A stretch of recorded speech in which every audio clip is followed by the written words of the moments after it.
রাজনীতি লুকোচুরি কোনো ব্যাপার না, লুকোচুরি করে রাজনীতিও করি না। অতএব অদূর ভবিষ্যতে বক্তব্য রাখতে গেলে হিসাব নিকাশ করে বক্তব্য রাখতে হবে।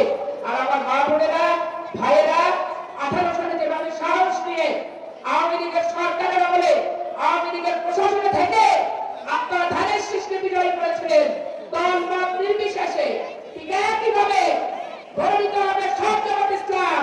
তারপরে নিজের মনোবল, সাহস, সমস্ত কিছু মোকাবেলা করে এই মনোবল আর সাহস দিয়ে ধানের শীষ প্রতীকে ভোট দিবেন। আরে প্রতীক কি আছে? আরে পরিষে প্রতীক